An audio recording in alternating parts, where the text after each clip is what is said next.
पंजाब के मुख्यमंत्री भगवंत मान ने धुरी विधानसभा क्षेत्र के लिए 14 सड़कों के निर्माण का ऐलान किया है, जिसकी कुल लंबाई 118 किलोमीटर की होगी। सीएम मान ने इस दौरान कहा कि यदि कोई ठेकेदार सड़क निर्माण में घटिया सामग्री का प्रयोग करता है तो उसे अपनी पुरानी निर्मित सड़कों के लिए भी जुर्माना भरना होगा। 14 सड़कों ने थोड़ियां जिन्हां दा टेंडर कल नूं हो जाऊगा। 118 किलोमीटर है वो कल्ले धूरी दियां सड़कां ने वो, जिन्हां चों मैं दस्सां जे धूरी तो संगरूर बाया कहेड़ू घनौरी कलां घनौर कलां हथन बमाल 14.5 किलोमीटर है ये जिहड़ी बन रही है सड़क। तो इस तरह धूरी तो छींटां वाला रोड बनूगी, जिहड़ियां सारियां इन्हां दा जिहड़ा चौड़ाई 18 फुट वालियां जिहड़ियां कहने आपां, ते कातरों तो हथन बाया चागली हाँ चांगली ते कहेरू तो मलेरकोला धूरी रोड, इस तरह ही धूरी तो छींटां वाला होगी। मलेरकोला धूरी रोड तो दुगनी बाया बब्बनपुर बल्लमगढ़ जाती माजरा, ते धूरी तो बरनाला रोड बाया बाड़ियां हसनपुर है ना धांदीवाल। यह जी थोड़ा 118 किलोमीटर है, इते 71 करोड़ 36 लाख रुपया लगूगा। कल नूं इहदा टेंडर हो जाऊगा जी। दिल्ली में एडमिनिस्ट्रेटिव कंट्रोल मामले पर सुप्रीम कोर्ट ने अपना फैसला सुना दिया है। कोर्ट ने दिल्ली सरकार के पक्ष में फैसला दिया है। मांगों के मुताबिक दिल्ली सरकार को एडमिनिस्ट्रेटिव सर्विसेज का अधिकार मिल गया है। अब दिल्ली सरकार अधिकारियों की ट्रांसफर पोस्टिंग कर सकती है। सार्वजनिक व्यवस्था, पुलिस और जमीन के विषय केंद्र के पास ही रहेंगे। सुप्रीम कोर्ट से अपने हक में फैसला आने के बाद दिल्ली के मुख्यमंत्री अरविंद केजरीवाल ने केंद्र सरकार पर निशाना साधा। इस दौरान उन्होंने कहा कि केंद्र सरकार से यही निवेदन है कि वो अब काम में टांग न अड़ाए, पहले ही काफी टाइम बर्बाद हो गया है। आगे उन्होंने कहा कि अगर आपको दिल्ली पर राज करना है तो दिल्ली के लोगों का दिल जीतो। आज हम काम कर रहे हैं, कल आप जीत कर काम कर लेना। अब उनसे यही निवेदन है, यार अब हमें काम करने दो, इतना टाइम तो खराब कर दिया। अगर आपने दिल्ली पे राज करना है तो दिल्ली के लोगों का दिल जीतो ना, कि अगली बार आम आदमी पार्टी को वोट ही ना दें लोग। ऐसा काम करो, मतलब काम में टांग क्यों उड़ा रहे हो? जब तक हमारी सरकार है हमें काम करने दो, कल तुम जीत लेना, तुम काम कर लेना, टांग तो नहीं अड़ानी चाहिए। दिल्ली के मुख्यमंत्री अरविंद केजरीवाल ने कहा है कि देश के प्रधानमंत्री पिता समान होते हैं, उनकी जिम्मेदारी है कि सारे बच्चों का पालन पोषण करें। लेकिन आज सुप्रीम कोर्ट ने कड़े शब्दों में कहा कि केंद्र सरकार ने 2015 में जो दिल्ली सरकार की ताकत छीनी वो गैर संवैधानिक थी। मैं यही कहना चाहता हूं कि केंद्र सरकार एक तरह से, प्रधानमंत्री जी खासतौर एक तरह से पिता समान होते हैं। जैसे परिवार में पिता होता है, पिता समान होते हैं।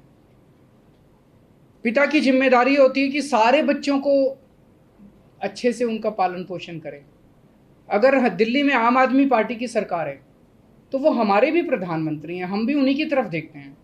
चाहे बीजेपी की किसी राज्य में सरकार है, किसी में कांग्रेस की सरकार है, किसी में आम आदमी पार्टी की सरकार है, वो सारे के सारे प्रधानमंत्री को एक तरह से पिता समान देखते हैं कि भाई ये कोई मुसीबत आएगी तो हमारी मदद करेंगे। लेकिन अगर जैसे ये 23 मई 2015 को आदेश पारित करके दिल्ली सरकार की पावर छीन ली गई, 8 साल तक हमें बिना पावर के काम करना पड़ा, काम रुक गया, किसका फायदा हुआ? आज सुप्रीम कोर्ट ने साबित कर दिया कि ये गलत था, ये ऑर्डर बिल्कुल गैर संवैधानिक ऑर्डर था। जितनी सख्त लैंग्वेज के अंदर सुप्रीम कोर्ट ने बोला है उससे ये साफ जाहिर है कि ये ऑर्डर केंद्र सरकार का बिल्कुल गलत था। आम आदमी पार्टी के राज्यसभा सांसद राघव चड्ढा ने भी सुप्रीम कोर्ट के फैसले का स्वागत करते हुए कहा, आज सुप्रीम कोर्ट का लैंडमार्क फैसला आया है। मोदी सरकार द्वारा पैराशूट से भेजे एलजी साहब बॉस नहीं है। अफसरों की ट्रांसफर पोस्टिंग की शक्ति दिल्ली सरकार के पास ही होगी। इस फैसले से मोदी सरकार और बीजेपी को सीख लेनी चाहिए। माननीय उच्चतम न्यायालय का फैसला आया है, वो अपने आप में एक लैंडमार्क जजमेंट है और इस जजमेंट के अनुसार दिल्ली में चुनी हुई सरकार, लोकतांत्रिक ढंग से चुनी हुई सरकार के पास ही सत्ता है, के पास ही तमाम प्रशासनिक मशीनरी और बाबुओं के, अफसरों की ट्रांसफर पोस्टिंग की शक्ति है। यानी कि दिल्ली का बॉस दिल्ली के लोगों द्वारा चुना गया मुख्यमंत्री और उनका मंत्रिमंडल है। दिल्ली का बॉस उपराज्यपाल या केंद्र सरकार द्वारा पैराशूट से भेजा गया कोई गैर निर्वाचित शख्स जैसे कि उपराज्यपाल कतई भी नहीं है। सारी शक्ति और सारी प्रशासनिक जो मशीनरी है वो पूरी तरीके से चुनी हुई सरकार के अधीन आती है। अफसरों की ट्रांसफर पोस्टिंग से लेकर सरकार कैसे चलानी है, कौन सी नीति आनी चाहिए और अफसरों की जवाबदेही, ये सारी की सारी चीजें चुनी हुई सरकार के अधीन आती है। अफसरों की जवाबदेही केंद्र में बैठी बीजेपी को नहीं है, अफसरों की जवाबदेही उपराज्यपाल को नहीं है, अफसरों की जवाबदेही आज से दिल्ली में चुनी हुई सरकार यानी कि अरविंद केजरीवाल जी की सरकार को। दिल्ली सरकार में मंत्री आतिशी, गोपाल राय और सौरभ भारद्वाज ने एलजी की ताकत कम करने वाले फैसले के आने के बाद दिल्ली सरकार में मंत्री आतिशी, गोपाल राय और सौरभ भारद्वाज ने एलजी की ताकत कम करने वाले फैसले के आने के बाद कहा कि एलजी साहब के पास अब केवल कागज देखने का अधिकार है, उस पर निर्णय लेने का अधिकार नहीं है। एलजी साहब लैंड एंड ऑर्डर, लॉ और पुलिस को छोड़कर चुनी हुई दिल्ली सरकार द्वारा सभी निर्णयों को मानने के लिए बाध्य हैं। हिमाचल प्रदेश के धर्मशाला पहुंचे केंद्रीय मंत्री अनुराग ठाकुर ने फिल्म केरला स्टोरी पर पश्चिम बंगाल में लगे बैन पर बोलते हुए कहा कि जो लोग इस फिल्म का विरोध कर रहे हैं उन्हें यह फैसला करना चाहिए कि क्या जो लोग बहन बेटियों को बरगलाकर आतंकवादियों की गतिविधियों में ले जाते हैं उनके पक्ष में खड़े हैं या फिर भारत की सुरक्षा के साथ खड़े हैं।